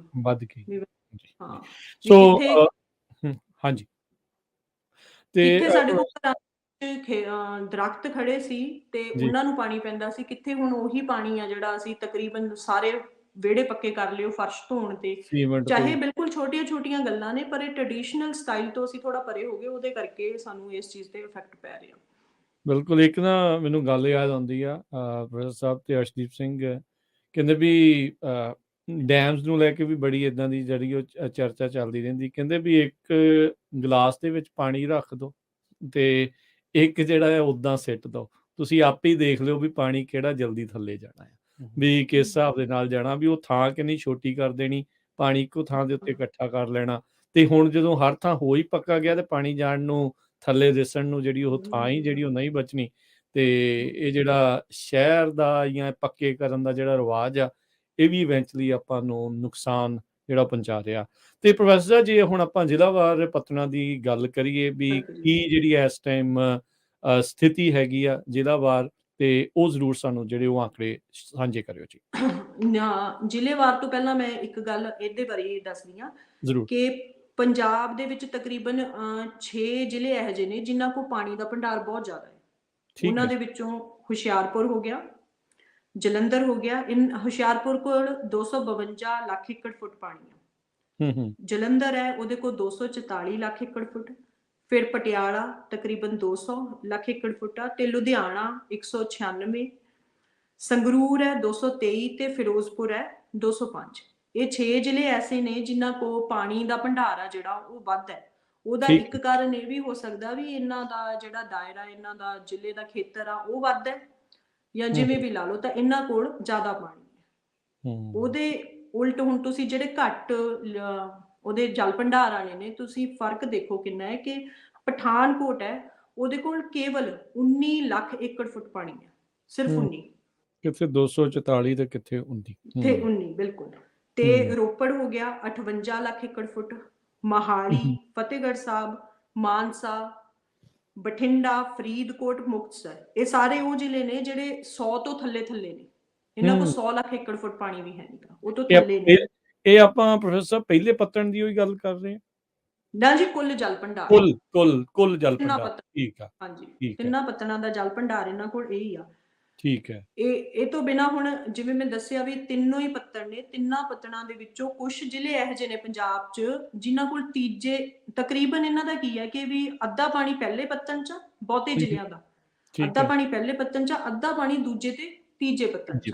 ਠੀਕ ਹੈ। ਤੇ ਪਰ ਕੁਝ ਜ਼ਿਲ੍ਹਿਆਂ ਤੋਂ ਚਲੋ ਇਹਦੇ ਚੋਂ ਐਕਸੈਪਸ਼ਨਸ ਵੀ ਨੇ, ਜਿਵੇਂ ਤੀਜਾ ਪੱਤਣ ਖਾਲੀ ਆ ਕਈ ਜ਼ਿਲ੍ਹਿਆਂ ਦਾ, ਉਹਨਾਂ ਦੇ ਵਿੱਚੋਂ ਪਠਾਨਕੋਟ, ਮੋਗਾ ਤਾਂ ਇੱਕ ਇਹੋ ਜਿਹਾ ਜ਼ਿਲ੍ਹਾ ਜਿਹਦੇ ਕੋਲ ਪਹਿਲੇ ਪੱਤਣ 'ਚ ਹੀ ਪਾਣੀ ਆ। ਉਹਦੇ ਕੋਲ ਤਾਂ ਦੂਜੇ ਔਰ ਤੀਜਾ ਦੋਏ ਪੱਤਣ ਖਾਲੀ ਨੇ ਉਹਦੇ ਕੋਲ। ਸਾਡਾ ਆਪਦਾ ਜ਼ਿਲ੍ਹਾ ਜੀ। ਪਠਾਨਕੋਟ, ਮਾਨਸਾ, ਫਾਜ਼ਿਲਕਾ, ਫਿਰੋਜ਼ਪੁਰ ਤੇ ਮੁਕਤਸਰ, ਇਹਨਾਂ ਕੋਲ ਤੀਜੇ ਪੱਤਣ 'ਚ ਕੋਈ ਪਾਣੀ ਨਹੀਂ ਜੀ, ਪਹਿਲੇ ਪੱਤਣ 'ਚ ਹੀ ਪਾਣੀ ਆ, ਬਾਕੀ ਇਹਨਾਂ ਦੇ ਖਾਲੀ ਨੇ। ਤੇ ਮੋਗੇ 'ਚ ਦੋਨੋਂ ਪੱਤਣਾਂ ਦੇ ਖਾਲੀ ਹੈ, ਪਹਿਲੇ ਪੱਤਣ 'ਚ ਪਾਣੀ ਹੈ। ਤੇ ਫਰੀਦਕੋਟ ਤੇ ਮੁਕਤਸਰ, ਜਿਨ੍ਹਾਂ ਕੋਲ ਪਹਿਲੇ ਪੱਤਣ 'ਚ ਪਾਣੀ ਹੈ ਤੇ ਤੀਜੇ ਪੱਤਣ 'ਚ, ਵਿੱਚ ਵਿਚਾਲੇ ਕਿਤੇ ਪਾਣੀ ਨਹੀਂ ਹੈ। ਬਾਕੀ ਸਾਰੇ ਜ਼ਿਲ੍ਹੇ ਇਹੋ ਜਿਹੇ ਨੇ ਤਕਰੀਬਨ ਜਿਨ੍ਹਾਂ ਕੋ ਤਿੰਨਾਂ ਪੱਤਣਾਂ 'ਚ ਪਾਣੀ ਆ। ਹੁਣ ਆਪਾਂ ਜ਼ਿਲ੍ਹਾ ਵਾਈਜ਼ ਗੱਲ ਸ਼ੁਰੂ ਕਰ ਲੈਂਦੇ ਆ। ਪਠਾਨਕੋਟ ਆ ਜਿਹੜਾ, ਉਹਦੇ ਕੋਲ ਧਰਤੀ ਹੇਠਲਾ ਜਿਹੜਾ ਕੁੱਲ ਪਾਣੀ ਆ ਉਹ ਤਕਰੀਬਨ 19.829 ਲੱਖ ਏਕੜ ਫੁੱਟ, ਠੀਕ ਹੈ, ਪਾਣੀ। ਤੇ ਸਾਰੇ ਦਾ ਸਾਰਾ ਹੀ ਲਗਭਗ ਪਹਿਲੇ ਪੱਤਣ 'ਚ 19.74, ਤੇ 1 ਲੱਖ ਏਕੜ ਫੁੱਟ ਤੋਂ ਵੀ ਘੱਟ ਹੈ ਜਿਹੜਾ ਦੂਜੇ ਪੱਤਣ 'ਚ ਪਾਣੀ ਹੈ, ਤੇ ਤੀਜਾ ਬਿਲਕੁਲ ਖਾਲੀ ਆ। ਤੀਜਾ ਖਾਲੀ ਹੈ, ਠੀਕ ਹੈ। ਤੇ ਹੁਣ ਗੁਰਦਾਸਪੁਰ ਜ਼ਿਲ੍ਹਾ ਇਹੋ ਜਿਹਾ ਜਿਹਦੇ ਕੋਲ ਪਹਿਲੇ ਪੱਤਣ 'ਚ ਪਾਣੀ ਹੈ 93 ਲੱਖ ਏਕੜ ਫੁੱਟ, ਤੇ ਦੂਜੇ ਜਾਂ ਤੀਜੇ ਪੱਤਣ 'ਚ 2.5 ਲੱਖ ਏਕੜ ਫੁੱਟ ਪਾਣੀ ਆ। ਕਿੱਥੇ ਟੋਟਲ ਜਿਹੜਾ ਹੈਗਾ ਏ ਗੁਰਦਾਸਪੁਰ ਦਾ ਟੋਟਲ 98 ਲੱਖ ਏਕੜ ਫੁੱਟ ਪਾਣੀ ਆ, ਉਹਦੇ ਵਿੱਚੋਂ 93 ਲੱਖ ਏਕੜ ਫੁੱਟ ਪਹਿਲੇ ਪੱਤਣ 'ਚ ਹੀ ਆ ਗਿਆ, ਤੇ ਦੂਜਾ ਤੀਜਾ 2.5 ਦੇ ਤਕਰੀਬਨ ਰਹਿ ਗਿਆ। ਹੁਣ ਜਦੋਂ ਉਹਨਾਂ ਦਾ ਪਹਿਲਾ ਪੱਤਣ ਮੁੱਕਣਾ ਏ ਤਾਂ ਦੂਜੇ ਤੀਜੇ 'ਚ ਉਹਨਾਂ ਕੋਲ ਕੀ ਆ ਵਰਤਣ ਨੂੰ? ਬਚਣਾ ਹੀ ਨਹੀਂ ਕੁਝ, ਹੈ ਹੀ ਨਹੀਂ ਕੁਝ। ਉਹ ਤੋਂ ਅੱਗੇ ਅੰਮ੍ਰਿਤਸਰ ਸਾਹਿਬ ਆ, ਅੰਮ੍ਰਿਤਸਰ ਸਾਹਿਬ ਦਾ ਵੀ ਤਕਰੀਬਨ ਹਾਲਾਤ ਸੇਮ ਨੇ, 131 ਲੱਖ ਏਕੜ ਫੁੱਟ ਪਾਣੀ ਹੈ, ਠੀਕ ਹੈ। ਉਹਦੇ ਵਿੱਚੋਂ ਪਹਿਲੇ ਪੱਤਣ ਦੇ ਵਿੱਚ ਆਪਣੇ ਕੋਲ 125 ਲੱਖ ਏਕੜ ਫੁੱਟ ਹੈ, ਤੇ ਦੂਜੇ ਯਾਰ ਤੀਜੇ 'ਚ, ਦੂਜੇ 'ਚ 2.5 ਲੱਖ ਏਕੜ ਫੁੱਟ ਤਕਰੀਬਨ, ਤੇ ਤੀਜੇ 'ਚ 3.25। ਤਾਂ ਹੁਣ ਦੇਖੋ ਤੁਸੀਂ, ਪਹਿਲੇ ਪੱਤਣ ਦਾ ਕਿੱਥੇ, ਦੂਜੇ ਤੇ ਤੀਜੇ ਪੱਤਣ ਕਿੱਥੇ? ਉਹ ਕੁਝ ਵੀ ਨਹੀਂ ਹੈਗਾ। ਉਹ ਕਹਿਣ ਨੂੰ ਹੀ 3 ਪੱਤਣ ਨੇ, ਪਰ ਉਹ ਦੂਜੇ ਔਰ ਤੀਜੇ ਨਾਂ ਦੇ ਬਰਾਬਰ ਹੈ, ਨਾਂ ਦੇ ਬਰਾਬਰ ਹੀ ਹੈ ਜੀ। ਤਰਨਤਾਰਨ ਸਾਹਿਬ ਦਾ, ਤਰਨਤਾਰਨ ਦਾ ਵੀ ਇਹੀ ਹਾਲ ਹੈ, 118 ਲੱਖ ਏਕੜ ਫੁੱਟ ਪਾਣੀ ਟੋਟਲ ਆ ਉਹਨਾਂ ਕੋਲ, ਤੇ 92 ਪਹਿਲੇ ਪੱਤਣ ਦੇ ਵਿੱਚ 92 ਲੱਖ ਏਕੜ ਫੁੱਟ ਤਕਰੀਬਨ 92-93 ਪਹਿਲੇ ਪੱਤਣ ਦੇ ਵਿੱਚ, ਦੂਜੇ ਦੇ ਵਿੱਚ ਉਹਨਾਂ ਦਾ ਹੈਗਾ 19.58, 19.5 ਲੱਖ ਏਕੜ ਫੁੱਟ, ਤੇ ਤੀਜੇ ਦੇ ਵਿੱਚ 6.25। ਅੱਛਾ, ਹੁਣ ਮੈਂ ਇਹੀ ਗੱਲ ਤੋਂ ਪੁੱਛਣਾ ਚਾਹੁੰਦੀ ਆ ਵੀ ਐਵੇਂ ਦੀ ਡਿਟੇਲ ਸਫੀਸ਼ੀਐਂਟ ਹੈ ਜਾਂ ਥੋੜਾ? ਨਹੀਂ, ਇਹ ਆਈ ਥਿੰਕ ਠੀਕ ਹੈ, ਵਧੀਆ ਆ। ਉਦਾਂ ਤਾਂ ਚਲੋ ਜ਼ਿਲ੍ਹੇ ਆਪਣੇ ਬਥੇਰੇ ਨੇ, ਤੇ ਸਮਾਂ ਇਸ ਦੇ ਵਿੱਚ ਜ਼ਿਆਦਾ ਜਿਹੜਾ ਉਹ ਲੱਗਦਾ ਆ। ਇੱਥੇ ਨਾਲ ਹੀ ਤੁਹਾਨੂੰ ਜਿੱਦਾਂ ਇਹ ਵੀ ਮੈਂ ਰੋਕ ਕੇ ਇੱਦਾਂ ਪੁੱਛਣਾ ਚਾਹੁੰਦਾ ਵੀ ਪਹਿਲਾ ਪੱਤਣ ਹੀ ਮੇਨ ਜਿਹੜਾ ਉਹਦਾ ਫੋਕਸ ਹੈਗਾ ਆ, ਵੀ ਉੱਥੇ ਹੀ ਜਿਹੜਾ ਮੇਨ ਜਿਹਨੂੰ ਆਪਾਂ ਮਿੱਠਾ ਪਾਣੀ ਵੀ ਜਾਂ ਤਾਜ਼ਾ ਪਾਣੀ ਵੀ ਆਪਾਂ ਕਹਿ ਸਕਦੇ ਹਾਂ ਵੀ ਜਿਹੜਾ ਹਰ ਵਾਰੀ ਰੀਚਾਰਜ ਹੋ ਕੇ ਉੱਥੇ ਜਿਹੜਾ ਉਹ ਪਹੁੰਚਦਾ ਆ, ਉਹ ਉਸੇ ਨੂੰ ਹੀ ਮੇਨ ਆਪਾਂ ਨੂੰ ਬਚਾਉਣ ਦੇ ਉੱਤੇ ਫੋਕਸ ਜਿਹੜਾ ਉਹ ਚਾਹੀਦਾ, ਫੋਕਸ ਕਰਨਾ ਚਾਹੀਦਾ। ਬਿਲਕੁਲ ਜੀ, ਬਿਲਕੁਲ। ਹਾਂ, ਇਹ ਹੈ ਹੀ ਗੱਲ ਕਿ ਹੁਣ ਇਹ ਤੁਸੀਂ ਤਕਰੀਬਨ, ਹਾਂ, ਇਹ ਤਾਂ ਗੱਲ ਸਾਡੇ ਕੋਲ ਸ਼ੋਰ ਹੀ ਹੈ ਕਿ ਸਾਡੇ ਕੋਲ ਪਹਿਲੇ ਪੱਤਣ 'ਚ ਸਭ ਤੋਂ ਵੱਧ ਪਾਣੀ ਹੈ ਜੀ। ਉਹ ਤੋਂ ਬਾਅਦ ਦੂਜੇ ਜਾਂ ਤੀਜੇ ਪੱਤਣ 'ਚ ਜਾਂ ਤੇ ਪਾਣੀ ਬਿਲਕੁਲ ਨਾ ਦੇ ਬਰਾਬਰ ਆ, ਜਾਂ ਅੱਧੇ ਤੋਂ ਵੱਧ ਕਿਤੇ ਨਹੀਂ ਹੈ। ਇਹ ਕਿਤੇ ਨਹੀਂ ਹੈ ਕਿ ਪਹਿਲੇ ਪੱਤਣ 'ਚ ਪਾਣੀ ਘੱਟ ਹੋਵੇ ਤੇ ਜੇ ਸਾਡਾ ਪਹਿਲਾ ਪੱਤਣ ਮੁੱਕ ਗਿਆ ਕੋਈ ਗੱਲ ਨਹੀਂ, ਸਾਡੇ ਕੋਲ ਜ਼ਿਆਦਾ ਜੋੜਿਆ ਹੋਇਆ ਹੈਗਾ, ਅਸੀਂ ਦੂਜਾ ਜਾਂ ਤੀਜਾ ਪੱਤਣ ਵਰਤ ਲਾਂਗੇ। ਕਲੀਅਰ ਕਰਦੇ ਆંકੜੇ ਵੀ ਜੇ ਪਹਿਲਾ ਖਤਮ ਆ ਤੇ ਸਭ ਕੁਝ ਹੀ ਖਤਮ ਆ, ਬਿਲਕੁਲ ਹੀ। ਫਿਰ ਤਾਂ ਤੁਹਾਡੇ ਕੋਲ ਇਹ ਕਹਿ ਲਓ ਵੀ ਲੜਾਈ ਵਾਲਾ ਕੰਮ ਹੈ, ਵੀ ਇੱਕ ਪਾਣੀ ਦਾ ਗਲਾਸ ਵੀ, ਜਿੱਥੇ ਪਾਣੀ ਦੀਆਂ ਛਬੀਲਾਂ ਚੱਲ ਲੱਗਦੀਆਂ ਨੇ ਗਰਮੀਆਂ ਦੇ ਵਿੱਚ, ਉਹ ਗਲਾਸ ਵੀ ਨਹੀਂ ਕਿਸੇ ਨੇ ਮੰਗਿਆ ਹੋਇਆ ਦੇਣਾ। ਇੱਕ ਤਾਂ ਮੇਰਾ ਇਹ ਕੁਐਸਚਨ ਸੀ ਪ੍ਰੋਫੈਸਰ ਸਾਹਿਬ, ਜਿਹੜੇ ਹੁਣ ਜਿਵੇਂ ਉਹਦਾ ਪਹਿਲਾਂ ਜਿਹੜੇ ਪੀਏਯੂ ਵਾਲੀ ਰਿਪੋਰਟ ਦੀ ਗੱਲ ਕਰਦੇ ਸੀਗੇ, ਉਹਦੇ 'ਚ ਆਪਾਂ ਕਹਿੰਦੇ ਸੀ ਵੀ 2000 ਜਿਹੜੀ 17 'ਚ ਪਬਲਿਸ਼ ਹੋਈ ਹੈ, ਉਹਨਾਂ ਨੇ ਉਹ 'ਚ ਕਿਹਾ ਵੀ 12 ਸਾਲ ਦਾ ਪਾਣੀ ਪਹਿਲੇ ਪੱਤਣ 'ਚ ਆ, ਜਾਂ ਜਿਵੇਂ ਵੀ ਸੀਗੀ ਰਿਪੋਰਟ ਆ ਵੀ 2035 ਤੱਕ ਸਾਰਾ ਪਾਣੀ ਮੁੱਕ ਜਾਣਾ। ਜਿਹੜੇ ਹੁਣ ਇਹ ਜ਼ਿਲ੍ਹਿਆਂ ਦੇ ਨੰਬਰ ਨੇ, ਕੀ ਇਹ ਵੀ ਬਹੁਤ ਮਤਲਬ ਇਹਨਾਂ 'ਚ ਫਰਕ ਆ ਇੱਕ ਦੂਜੇ 'ਚ, ਕਿ ਮਤਲਬ ਸਿਮਿਲਰ ਹੀ ਨੇ? ਜਿਵੇਂ ਹੁਣ ਜੇ ਆਪਾਂ ਐਗਜ਼ਾਮਪਲ ਲਈਏ ਇਹਦੀ, ਪਠਾਨਕੋਟ ਆਪਾਂ ਜਿਹੜਾ ਪਹਿਲਾ ਜ਼ਿਲ੍ਹਾ ਦੱਸਿਆ ਸੀ, ਉਹ 'ਚ 19.8 ਲੱਖ ਏਕੜ ਫੁੱਟ ਪਾਣੀ ਹੈਗਾ ਉਹਨਾਂ ਦਾ, ਹਨਾ? ਇਹਨਾਂ ਦਾ ਕੀ ਲੱਗਦਾ ਵੀ ਇਹ ਉਸੇ ਲਾਈਨ ਤੇ ਨੇ, ਟਾਈਮ ਫਰੇਮ ਤੇ ਵੀ 15 ਕੁ ਸਾਲਾਂ 'ਚ ਖਤਮ ਹੋ ਜਾਊਗਾ, ਜਾਂ ਕੋਈ ਜ਼ਿਲ੍ਹਿਆਂ ਦਾ ਵੀ, ਜ਼ਿਲ੍ਹੇ ਤੋਂ ਜ਼ਿਲ੍ਹੇ ਵੀ ਕਾਫੀ ਫਰਕ ਕੀ ਹੈ? ਆਬਾਦੀ ਦੇ ਨਾਲ ਤੇ ਉੱਥੇ ਉਹ ਸਾਰੀਆਂ ਚੀਜ਼ਾਂ ਦਾ ਵੀ, ਕਿੰਨੀ ਖੇਤੀ ਜਾਂ ਕਿੰਨੀ ਇੰਡਸਟਰੀ, ਉਹ ਸਾਰੀਆਂ ਚੀਜ਼ਾਂ ਦਾ ਵੀ ਨਾਲ ਹੀ ਅਸਰ? ਦੇਖੋ, ਇਹ ਤਾਂ ਬਿਲਕੁਲ ਹੀ ਜ਼ਾਹਰ ਜੀ ਗੱਲ ਆ ਕਿ ਖੇਤੀ ਦਾ, ਇੰਡਸਟਰੀ ਦਾ, ਇਹ ਸਾਰੀਆਂ ਚੀਜ਼ਾਂ ਦਾ ਜ਼ਿਕਰ ਕਰ, ਪਰ ਇੱਥੇ ਮੈਂ ਇਹ ਗੱਲ ਹੀ ਬਿਲਕੁਲ ਹੀ ਕਲੀਅਰ ਕਰ ਦੇਣੀ ਹੈ ਵੀ ਜੇ ਮੰਨ ਲਓ ਪਠਾਨਕੋਟ ਦਾ ਪਾਣੀ ਮੁੱਕਦਾ, ਉਹਦੇ ਨਾਲ ਦੇ ਜ਼ਿਲ੍ਹੇ ਇਹ ਨਹੀਂ ਹੈ ਕਿ ਵੀ ਇਹਦਾ ਮੁੱਕ ਗਿਆ ਤੇ ਅਸੀਂ ਬੈਠੇ ਹਾਂ, ਤਾਂ ਪਾਣੀ ਨੇ ਉਧਰ ਨੂੰ ਤੁਰ ਪੈਣਾ, ਉਹਦਾ ਵਹਾਅ ਥੱਲੇ ਵਾਲੇ ਦਾ। ਤਾਂ ਆਸੇ-ਪਾਸੇ ਨੂੰ ਵੀ ਉਨਾ ਹੀ ਇਫੈਕਟ ਹੋਣਾ। ਜੇ ਮੋਹਾਲੀ ਜ਼ਿਲ੍ਹੇ ਦਾ ਪਾਣੀ ਆ ਜਿਹੜਾ ਉਹ ਮੁੱਕ ਰਿਹਾ, ਤਾਂ ਫਤਿਹਗੜ੍ਹ ਸਾਹਿਬ ਚੁੱਪ ਨਹੀਂ ਬੈਠ ਸਕਦਾ। ਫਤਿਹਗੜ੍ਹ ਸਾਹਿਬ ਦਾ ਪਾਣੀ ਆ ਜਿਹੜਾ ਥੱਲੇ ਜ਼ਮੀਨ ਵਾਲਾ, ਉਹ ਉਧਰ ਨੂੰ ਇਕੁਅਲ ਹੋਣਾ ਸ਼ੁਰੂ ਹੋ ਜਾਣਾ। ਤਾਂ ਇਹ ਇੱਕ ਦੂਜੇ ਨੂੰ ਹਾਂ, ਇਹ ਬਿਲਕੁਲ ਇੱਕ ਦੂਜੇ ਨੂੰ ਇਫੈਕਟ ਕਰਦੇ ਨੇ। ਇਹਦੇ ਵਿੱਚ ਇਹ ਜੇ ਪੰਜਾਬ ਆ ਜਿਹੜਾ, ਸਾਰਾ ਨਹੀਂ ਤਕਰੀਬਨ, ਇਹ ਇੱਥੋਂ ਇਹ ਵੀ ਨਹੀਂ ਅਸੀਂ ਮੁੱਕਰ ਸਕਦੇ ਵੀ ਹਰਿਆਣੇ ਨੂੰ ਅਸੀਂ ਇਫੈਕਟ ਨਹੀਂ ਕਰਾਂਗੇ, ਉਹ ਵੀ ਉਵੇਂ ਚੱਲੂਗਾ ਜੀ ਸਾਰਾ। ਠੀਕ ਹੈ, ਇਹ ਸਾਰੇ ਦਾ ਸਾਰਾ ਹੀ ਐਵੇਂ ਦਾ ਹੈ ਵੀ ਇਕੱਠਾ ਹੀ ਡੁੱਬਣ ਦੇ ਕੰਮ ਤੇ, ਇਕੱਠਾ ਹੀ ਬਚਣ ਦੇ ਉਹਦੇ ਤੇ। ਸੋ ਇਹ ਆ ਵੀ ਜੇ ਗਵਾਂਢੀ ਓਵਰ ਐਕਸਪਲੋਇਟ ਕਰ ਰਿਹਾ ਤੇ ਮੇਰੇ ਤੇ ਅਸਰ ਪੈਣਾ ਹੀ ਪੈਣਾ ਹੈ। ਪੈਣਾ ਹੀ ਪੈਣਾ, ਬਿਲਕੁਲ ਪੈਣਾ ਜੀ, ਇਹ ਤਾਂ ਹੈ। ਸੋ ਇਹ ਕੁਝ ਕੁ ਜਿਹੜੇ ਆਪਾਂ ਜ਼ਿਲ੍ਹਿਆਂ ਦੀ ਜਿਹੜੀ ਉਹ ਗੱਲ ਕੀਤੀ, ਜੇ ਤੁਸੀਂ ਕੁਝ ਉਹ ਆંકੜੇ ਜਿਹੜਾ ਦੱਸੋ ਜਿਨ੍ਹਾਂ ਦਾ ਇਸ ਟਾਈਮ ਆਪਾਂ ਕਹਿ ਸਕਦੇ ਹਾਂ ਵੀ ਜਿੱਦਾਂ ਪਠਾਨਕੋਟ ਦਾ 19 ਸੀਗਾ, ਵੀ ਜਿਨ੍ਹਾਂ ਦਾ ਕਾਫੀ ਜ਼ਿਆਦਾ ਹੀ ਲੈਵਲ ਵਾਈਜ਼ ਜਿਹੜਾ ਕਾਫੀ ਮਾੜੇ ਹਾਲ ਆ, ਜੇ ਤੁਸੀਂ ਉਹ ਵਾਲੇ ਕੁਝ ਆંકੜੇ ਸ਼ੇਅਰ ਕਰੋ। ਇੱਕ ਤਾਂ ਸਾਡੇ ਕੋਲ ਇਹ ਗੱਲ ਹੈ ਕਿ ਪਾਣੀ ਘੱਟ ਹੈ, ਠੀਕ ਹੈ, ਜਿਵੇਂ ਹੁਣ ਇਹ ਪਠਾਨਕੋਟ ਹੋ ਗਿਆ ਜਾਂ ਰੋਪੜ, ਮੋਹਾਲੀ, ਫਤਿਹਗੜ੍ਹ ਸਾਹਿਬ, ਇਹਨਾਂ ਦੇ ਮਾਮਲੇ 'ਚ ਮੈਂ ਇਹ ਵੀ ਗੱਲ ਦੱਸਦੀ ਹਾਂ ਵੀ ਫਤਿਹਗੜ੍ਹ ਸਾਹਿਬ ਹੋ ਗਿਆ, ਮੋਹਾਲੀ ਹੋ ਗਿਆ, ਜ਼ਿਲ੍ਹੇ ਛੋਟੇ ਨੇ, ਤਾਂ ਉਹ ਛੋਟੇ ਜ਼ਿਲ੍ਹੇ ਹੋਣ ਕਰਕੇ ਇਹਨਾਂ ਦਾ ਪਾਣੀ ਆ ਜਿਹੜਾ ਉਹ ਘੱਟ ਏਰੀਏ 'ਚੋਂ ਮਿਲਿਆ ਜਾਂਦਾ, ਤਾਂ ਵੱਡੇ ਜ਼ਿਲ੍ਹਿਆਂ ਦੇ ਮੁਕਾਬਲੇ ਇਹਨਾਂ ਦਾ ਪਾਣੀ ਦਾ ਡਾਟਾ ਜਿਹੜਾ ਉਹ ਜ਼ਾਹਰ ਜੀ ਗੱਲ ਆ ਵੀ ਉਹਨਾਂ ਕੋਲ ਘੱਟ ਹੈ। ਠੀਕ ਹੈ। ਦੂਜਾ ਸਾਡੇ ਕੋਲ ਇਹ ਆ ਜਾਂਦਾ ਕਿ ਪਾਣੀ ਅਸੀਂ ਕੱਢ ਕਿੰਨਾ ਰਹੇ ਹਾਂ। ਕੱਢਣ ਦੇ ਮਾਮਲੇ ਦੇ ਵਿੱਚ ਸੰਗਰੂਰ ਦਾ ਇੱਕ ਖੇਤਰ ਇਹੋ ਜਿਹਾ ਵੀ ਆ ਵੀ ਜਿੱਥੋਂ 316% ਪਾਣੀ ਕੱਢਿਆ ਜਾਂਦਾ, ਵੀ ਜੇ ਇੱਕ ਬਾਲਟੀ ਪਾਣੀ ਦੀ ਥੱਲੇ ਜਾ ਰਹੀ ਆ ਤਾਂ 3.25 ਬਾਲਟੀਆਂ ਨਿਕਲ ਰਹੀਆਂ ਨੇ। ਤਾਂ ਪੂਰੇ ਪੰਜਾਬ ਦਾ ਜਿਹੜਾ ਐਵਰੇਜ ਡਾਟਾ ਹੈ, ਜਿਹੜੀ ਇਹ ਰਿਪੋਰਟ ਕਹਿੰਦੀ ਆ ਪੀਏਯੂ ਦੀ, ਉਹ 166% ਉਹ ਡਾਟਾ ਕਹਿੰਦੇ ਨੇ ਕੱਢਿਆ ਜਾ ਰਿਹਾ, ਮਤਲਬ 1.5 ਗੁਣਾ ਪਾਣੀ ਪੂਰੇ ਪੰਜਾਬ ਚੋਂ ਜੇ ਆਪਾਂ ਐਵਰੇਜ ਲਾ ਲਈਏ ਤਾਂ ਉਹ ਬਾਹਰ ਨਿਕਲ ਰਿਹਾ। -50% 'ਚ ਆਪਾਂ ਚੱਲ ਰਹੇ ਹਾਂ ਵੀ ਜਿੰਨਾ ਪਾਣੀ ਕੱਢਣ ਦੇ ਉੱਤੇ ਜ਼ਿਆਦਾ ਆ। ਜ਼ਿਆਦਾ ਹੈ ਜੀ, ਹਾਂ। ਤਾਂ ਇਹ ਇਸ ਪਾਸੇ ਜ਼ਰੂਰ ਗੱਲ ਹੈਗੀ ਆ।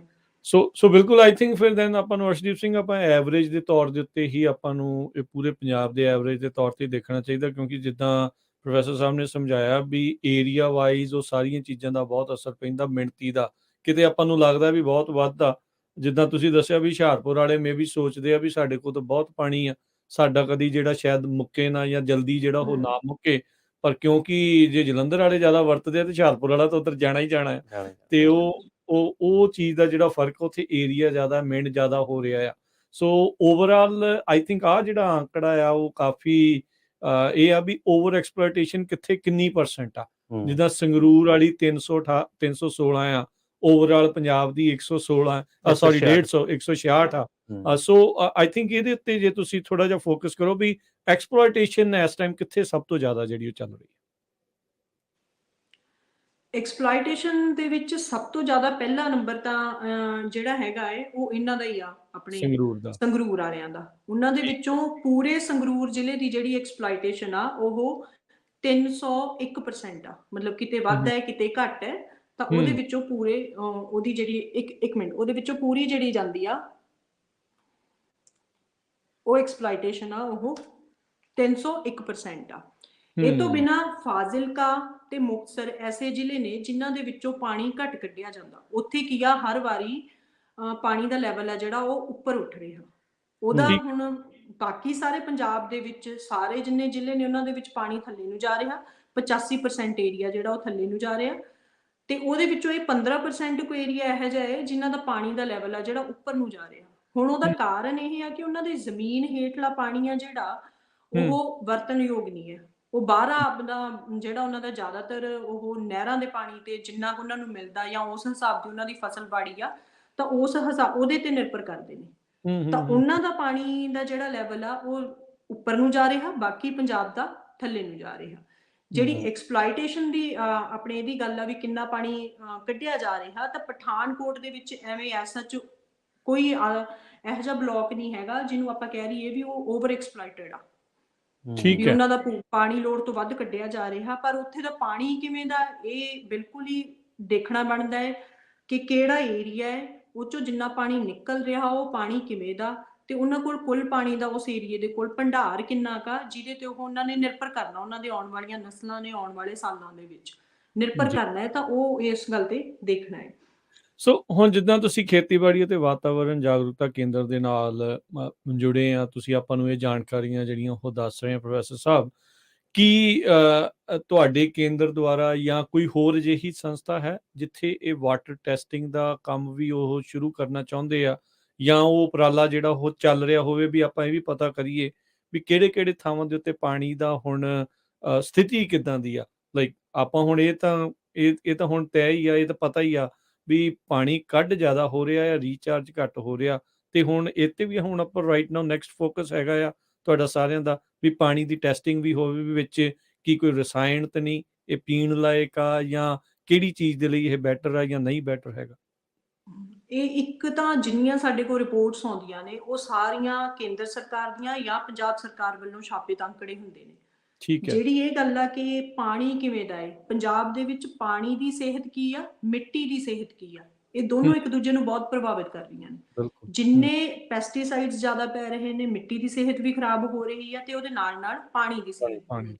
ਫਿਰ ਜਿੱਥੇ ਇੰਡਸਟਰੀ ਲੱਗ ਰਹੀ ਆ ਉਹ ਰਿਵਰਸ ਬੋਰਿੰਗ ਕਰਦੇ ਨੇ, ਉਹ ਵੀ ਇਹੀ ਕਰਦੇ ਨੇ ਕਿ ਜੋ ਉਹਨਾਂ ਦੇ ਕੋਲ ਜਿਹੜਾ ਪਾਣੀ ਉਹਨਾਂ ਨੇ ਗੰਦਾ ਬਾਹਰ ਦਿਖਾਉਣਾ ਨਹੀਂ ਹੈ, ਰਿਵਰਸ ਬੋਰ ਕਰੋ, ਨੀਚੇ ਪਾ ਦਿਓ। ਜਿਵੇਂ ਹੁਣ ਆ ਪਿੱਛੇ ਜੇ ਜੀਰੇ ਵਾਲੇ ਮਸਲੇ 'ਚ ਹੋਇਆ ਕਿ ਉਹਨਾਂ ਦੇ ਰਿਵਰਸ ਬੋਰਿੰਗ ਤੇ ਉੱਥੇ ਦੇ ਲੋਕਾਂ ਦਾ ਇਹ ਦਾਅਵਾ ਸੀ ਕਿ ਇਹਨਾਂ ਨੇ 700 ਫੁੱਟ ਤੇ ਥੱਲੇ ਬੋਰ ਕੀਤੇ ਨੇ। ਤਾਂ ਤੁਸੀਂ ਦੇਖੋ ਵੀ ਉਹ ਕਿਹੜਾ ਪੱਤਣ ਟੱਚ ਕਰ ਰਹੇ ਨੇ। ਤੇ ਹੁਣ ਜਿਹੜਾ ਉਹ 700 ਫੁੱਟ ਵਾਲਾ ਜੇ ਪੱਤਣ ਉਹ ਖਰਾਬ ਕਰ ਰਹੇ ਨੇ, ਦੂਜਾ ਜਾਂ ਤੀਜਾ ਪੱਤਣ ਆ ਜਿਹੜਾ ਸਾਡਾ ਉਹ ਖਰਾਬ ਕਰ ਰਹੇ ਨੇ, ਤਾਂ ਫਿਰ ਉਹ ਪਾਣੀ ਕਿਹੜੀਆਂ ਨਸਲਾਂ ਨੇ ਆ ਕੇ ਪੀਣਾ, ਤੇ ਉਹ ਕਿੰਨਾ ਕੰਟੈਮੀਨੇਟਡ ਹੋਊਗਾ।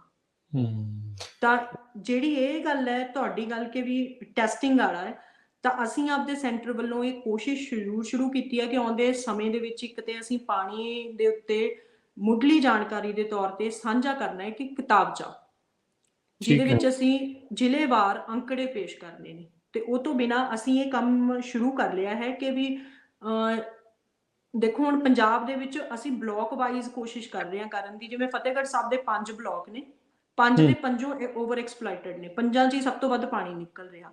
ਤੇ 5 ਬਲਾਕਾਂ ਦੇ ਵਿੱਚੋਂ ਕੁਝ 2 ਜਾਂ 4 ਪਿੰਡ ਚੁਣ ਕੇ ਉਹਨਾਂ ਦਾ ਪਾਣੀ ਦੇ ਸੈਂਪਲ ਲੈ ਕੇ ਉਹਨਾਂ ਦੀ ਟੈਸਟਿੰਗ ਕਰਾਈ ਜਾਵੇ।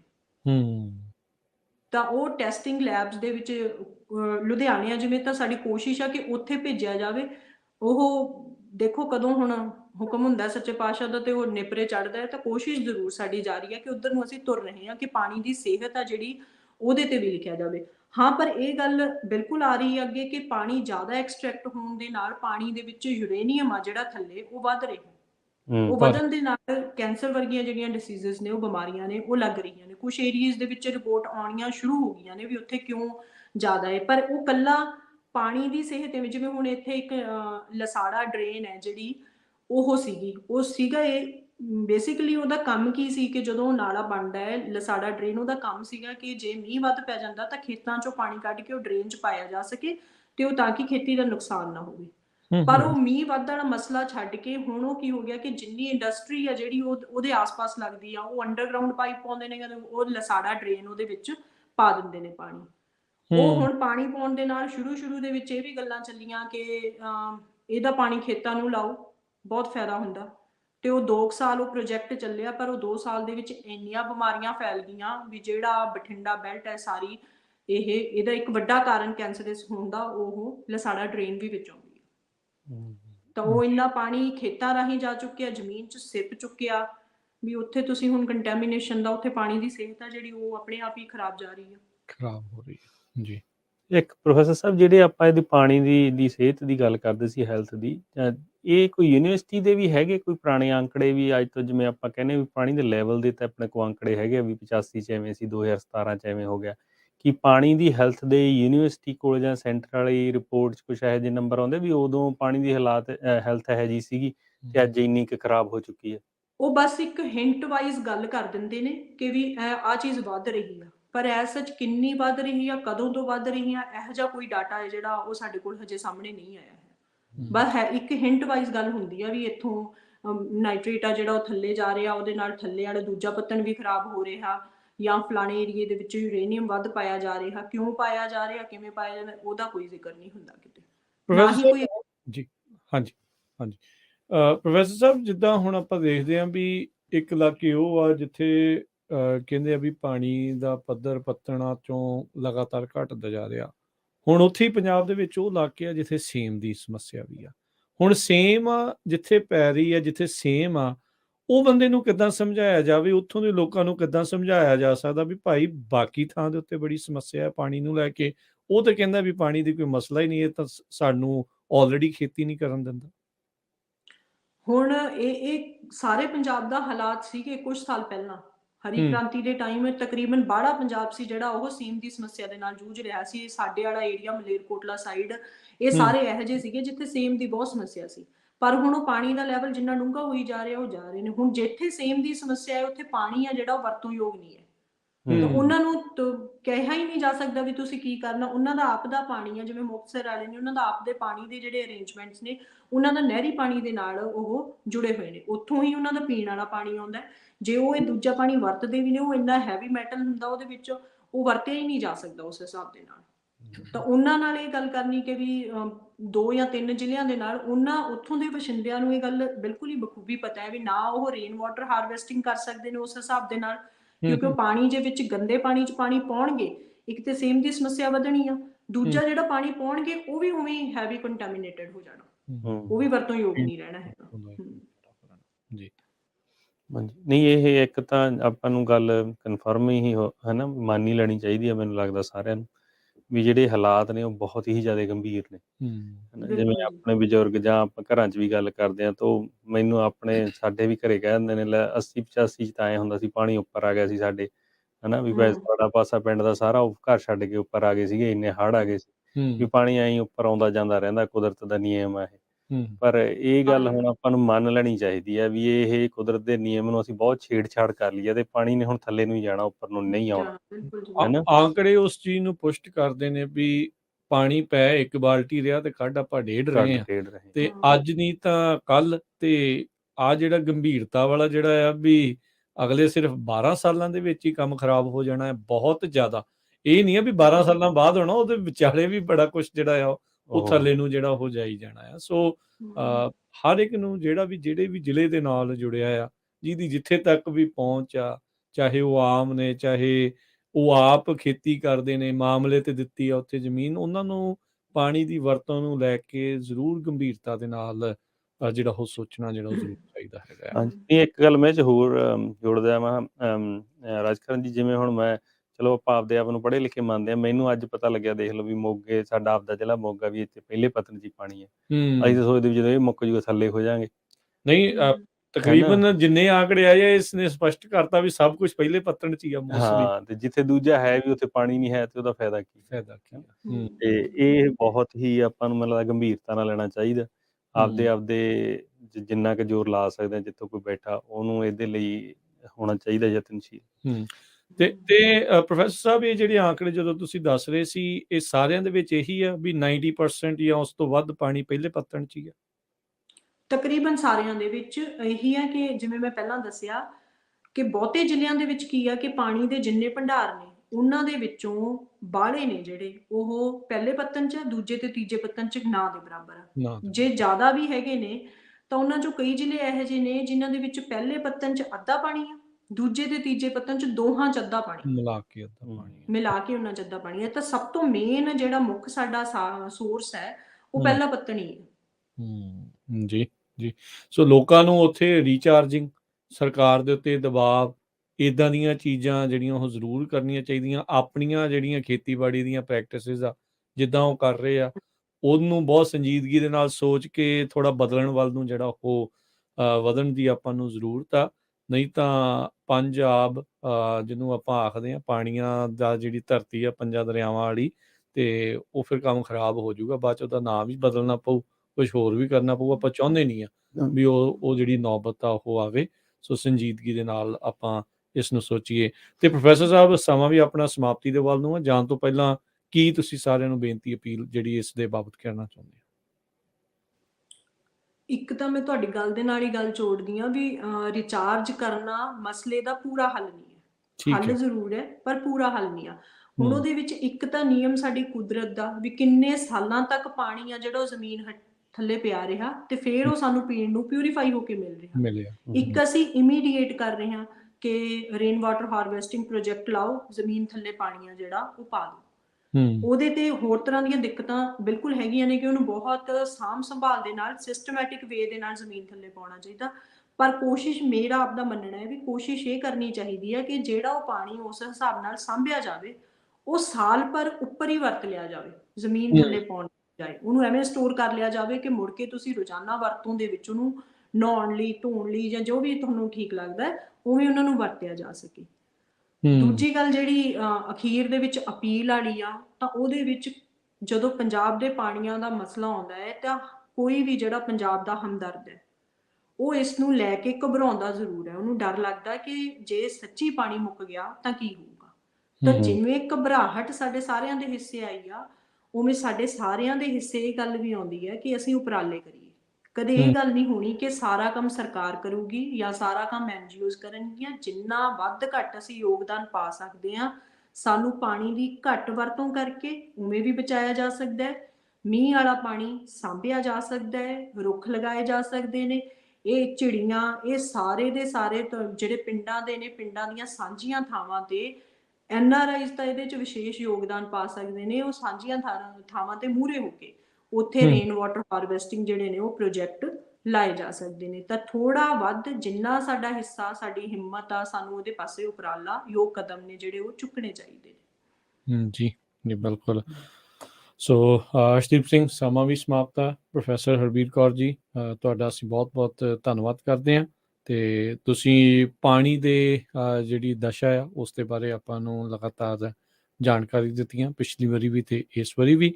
ਆਉਂਦੇ ਸਮੇਂ ਦੇ ਵਿੱਚ ਵੀ ਫਿਰ ਤੁਹਾਡੇ ਨਾਲ ਇੱਦਾਂ ਹੀ ਆਪਾਂ ਰਾਬਤਾ ਜਿਹੜਾ ਉਹ ਕਾਇਮ ਰੱਖਾਂਗੇ ਅਤੇ ਪਾਣੀ ਦੇ ਮਸਲੇ ਨੂੰ ਲੈ ਕੇ ਚਰਚਾ ਨੂੰ ਆਪਾਂ ਅੱਗੇ ਹੋਰ ਵਧਾਉਂਦੇ ਚੱਲਾਂਗੇ। ਅੱਜ ਦੇ ਲਈ ਇੰਨਾ ਹੀ। ਬਹੁਤ ਬਹੁਤ ਧੰਨਵਾਦ, ਬੜੀ ਮਿਹਰਬਾਨੀ। ਵਾਹਿਗੁਰੂ ਜੀ ਕਾ ਖਾਲਸਾ, ਵਾਹਿਗੁਰੂ ਜੀ ਕੀ ਫਤਿਹ। ਫਤਿਹ।